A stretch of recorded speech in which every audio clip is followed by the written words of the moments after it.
Baiklah, selanjutnya kita lanjutkan dari bagaimana kita bisa mendapatkan n-gain score. N-gain score di sini kita buka dulu, yaitu transform compute variable. Nah, di sini kita tulis post kurang free. Kita masukkan postnya dulu, kurang, tanda kurangnya di sini, free, nilai post kurang nilai free.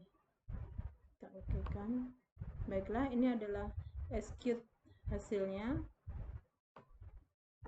dan di sini sudah keluar post kurang free nya. Kita ubah secara ini adalah nolkan desimalnya, maka akan berubah di sini. Oke, sekarang kita cari cara membuat data maksimal. Ulang lagi, transform compute variable. Kita ubah di sini max dikurang free, ya, max dikurang free. Kemudian kita hapus dulu 100 dikurang nilai free. Oke kan, udah keluar execute-nya. Nah, ini udah keluar nih, tinggal ngilangkan ininya, desimalnya. Kita nolkan, kemudian kita lihat hasilnya. Oke, selanjutnya kita cari yaitu n-gain score-nya ya, n-gain score variabel n-gain score-nya. Kita cari n-gain score, kita transform lagi compute variable. N-gain score di sini adalah skor n-gain score. Kita tulis dulu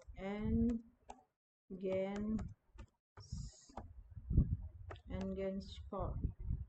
Kita hapus di sini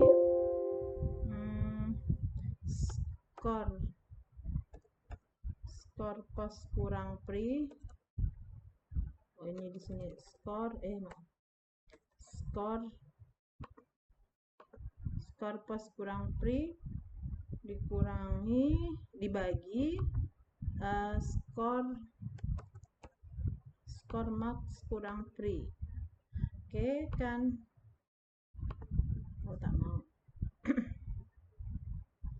Skor post kurang free udah benar, skor max kurang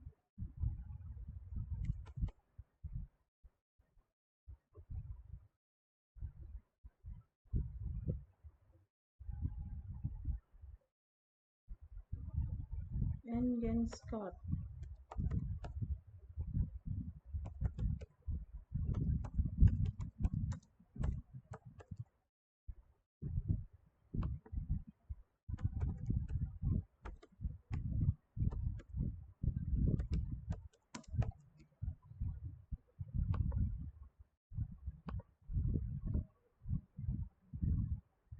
n-gain score-nya masih tidak mau ya.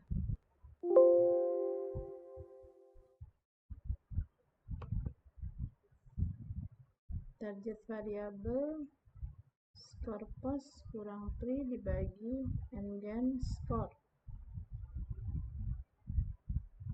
Skor post kurang free n-gain score. Begini aja, dibagi. Oke. Oh, ini udah keluar, alhamdulillah. Baik, execute-nya. Nah, ini sudah kelihatan n-gain score-nya. Kita lagi compute variable, kita ubah n-gain score persen jadinya. N-gain score persen. Di sini cara mencarinya kita hapus dulu. n-gain score dikali, manakah kali 100, maka diokekan. Nah, kita lihat dulu hasilnya. Nah, ini dia. Kemudian kita ubah yang desimalnya ini menjadi 0. Ini juga kita ubah menjadi 0. Kita lihat data view-nya. Oh, and then score-nya tak bisa diubah jadi 0 ya. Ini yang satu ini 2. Oke. Nah, kita lihat endgain score. Kalau pos kurang pri tadi kan 91 dikurangi 28 itu kan hasilnya 63. Kemudian kalau max dikurangi pri itu 91 dikurangi max dikurangi pri. Ini 63 dikurangi 72. Nah, ini gain score-nya tadi dikali. Ini gain score persennya. Tadi dikali 100. Baik, ini cara mencari endgain score. Sekarang cara endgain score dan kita buat analyze ya, endgain score dan endgain score persen mempresentasikan. Kita buat analyze, kemudian setelah analyze itu adalah descriptive statistik. Setelah descriptive statistik itu adalah deskriptif. Oke. Kemudian masukkan endgain score, dan endgain score persen. Kemudian continue option dulu ya, mean, standard deviation, minimum, variable list sudah tercentang semua, kemudian continue. Oke. Nah, kita lihat di sini nilainya salah, hilang. Mana tadi? Sebentar, kok enggak ada ya? Oh, ini aja kayaknya ya. Deskriptif, statistik, endgain score, dan mainnya kita lihat tentu berbeda ya. Saat endgain score-nya 0,72. Kita pindah dulu saja biar enak. Copy. Copy.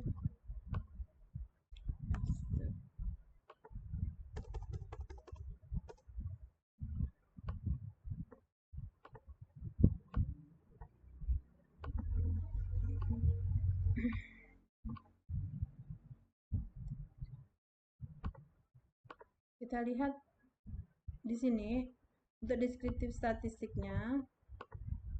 Oke, berdasarkan nilai endgain score di situ 0,72, maka endgain masuk dalam kategori sedang. Jika dilihat dari bentuk endgain score, endgain score-nya 72,65. Kita lihat endgain score-nya kategori sedang ya di sini ya, karena kalau tinggi 0,7 berarti tinggi ya, mohon maaf, berarti 0,7 ini kategori tinggi ya, 0,72 masuk dalam kategori tinggi. Oke, kemudian 72,65%.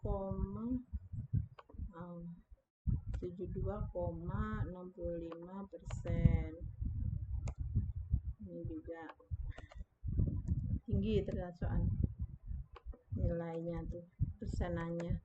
Nah, di sini memiliki kreativitas ya. Dalam hasian saya ulang lagi, berdasarkan hasil dari endgain score didapati nilai endgain 0,72, maka nilai endgain masuk dalam kategori tinggi. Jika dilihat dalam bentuk endgain score persen, maka didapat hasil sebesar 72,65%. Artinya, penggunaan konsep Shanten di kelas 11 memiliki kreativitas yang 72,65% dan meningkatkan hasil belajar bahasa Inggris siswa kelas 11 SMA. Disimpulkan bahwa kreatif siswa menggunakan konsep Shanten berpengaruh hasil belajar bahasa Inggris siswa dengan tingkat kreativitas menulis kategori termasuk tinggi. Oke, baiklah, ini yang dapat saya sampaikan tentang cara penggunaan PERTES dan endgain score. Terima kasih. Assalamualaikum warahmatullahi wabarakatuh. Baiklah, assalamualaikum warahmatullahi wabarakatuh. Di sini saya Yulina Arnawati akan mencoba mencari uji per t-test dan uji efektivitas NGen dengan menggunakan aplikasi SPSS. Baiklah, kita buka aplikasinya dulu. Kemudian kita masukkan data melalui import data, kemudian Excel. Nah, di sini kita cari di login, di sini ada dokumen. Kita masukkan nilai pretest dan post test. Kemudian dulu masih loading, open, kita tunggu. Oke. Nah, di sini akan keluar nilai pretest dan post test. Baiklah, kita buat bagaimana untuk melakukan uji per t-test. Apakah nanti HA, kalau HA itu ada pengaruh, kalau HO tidak berpengaruh. Baiklah, dilihat dari sini, di sini adalah per t-test dan uji efektivitas NGen. Sebentar. Uji di sini adalah mengambil judul meningkatkan kreatif dalam menulis teks deskriptif list melalui pembelajaran tipe konsep sentence di kelas 11 SMA. Nah, kemudian rumusan masalahnya apa? Bagaimana hasil belajar bahasa Inggris menggunakan model pembelajaran kooperatif tipe konsep sentence dapat meningkatkan kreativitas siswa menulis. B. Apakah dengan menggunakan model pembelajaran kooperatif tipe konsep sentence berpengaruh dalam meningkatkan kreativitas siswa menulis? Kalau HO itu tidak ada berpengaruh. Menggunakan model pembelajaran kooperatif tipe konsep sentence berpengaruh dalam meningkatkan kreativitas. Tidak berpengaruh ya. Kemudian kalau HO, maaf kebalik ya. Oh iya, kalau ini ada pengaruhnya. HO tidak ada pengaruh. Kemudian kalau HA ini adalah ada pengaruhnya.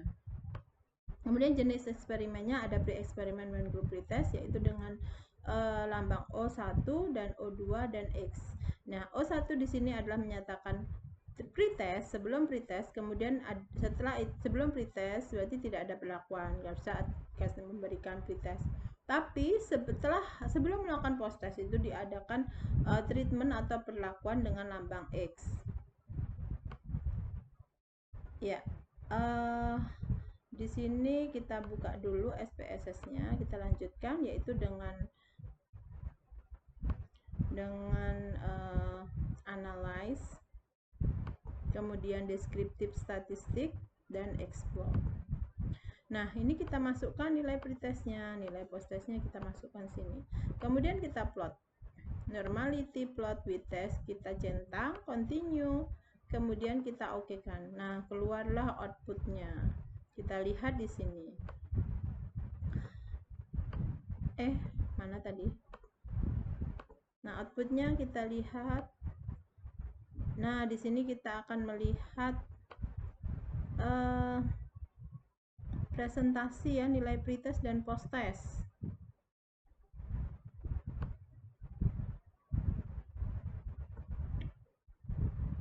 Saya naikkan dulu nilai pretest. Sebentar. Ya, kita lihat prosesnya. Nilai pretestnya adalah seperti ini, dan nilai post testnya adalah 76.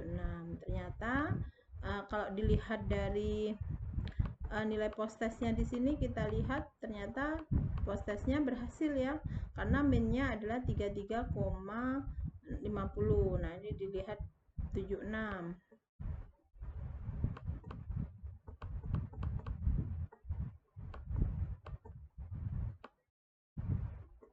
Kita tengok dulu di bawahnya. Nah, ini min-nya. Nah, min-nya lebih tinggi daripada post test. Baiklah, kita lihat dulu tes normality-nya antara pretest dan post test. Kalau pretest, kalau nilai signalnya di sini kita lihat pretestnya yaitu 0,021 atau 0,0,00. Berarti kalau 0,00 berarti di bawah 0,05. Berarti berpengaruh. tengok dulu yang bawah.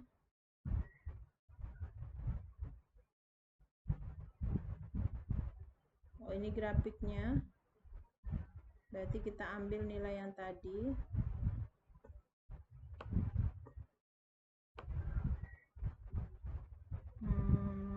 Ini kita copy dulu kali ya.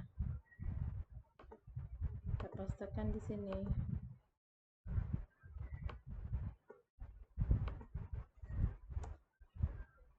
Oh, lebih banyak dia. Nodal Smirnov Sapphire Weak. Nah, di sini kita lihat, maaf karena ini kekopas tadi tuh. Sebenarnya ini tidak perlu dikopas. Oke. Jadi ini adalah kita lihat jika signya itu lebih kecil ya, lebih kecil daripada maksudnya ini kan nilainya lebih kecil daripada 0,000, lebih kecil dari 0,05, maka berdistribusi normal dan dapat melanjutkan menggunakan parametric per sample test. Baiklah, kita lakukan sekarang cara menggunakan parametric sample test. Kita buka lagi SPSS-nya. Nah, ini tadi kita sudah melakukan uji t-test. Sekarang kita menggunakan uji per sample t-test, yaitu dengan menggunakan analyze, kemudian compartments, per sample, compartments, kemudian per sample test, t-test. Nah, di sini kita masukkan nilai kita nilainya masukkan nilai pre-test dan yang kedua adalah nilai post-test. Kemudian kita okekan. Nah, di sini akan melihat per sample t-testnya. Kita akan melihat ya tentang nilai per sample t-test yang sudah ada di sini, yaitu 0,008. Sampel t-testnya menggunakan ada min di situ, nilai pretestnya 33,83 dan 81,57. Nah, dari sini kita udah jelas bahwa terdapat perbedaan ya, dan ada peningkatan sebelum menggunakan pretest dan post-test. Baiklah, kita kopikan dulu mungkin.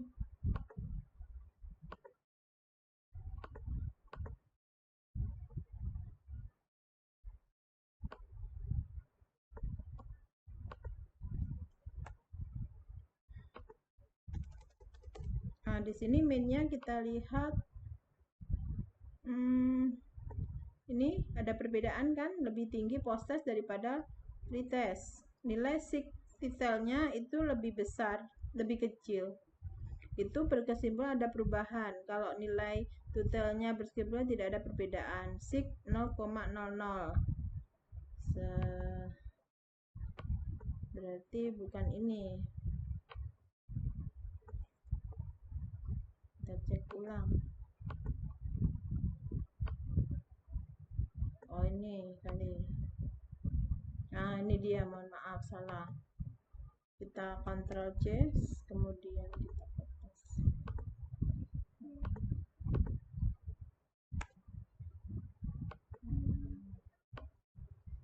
Ternyata lebih kurang kecil ya.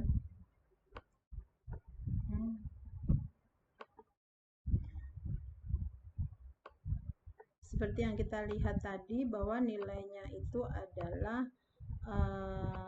0,00.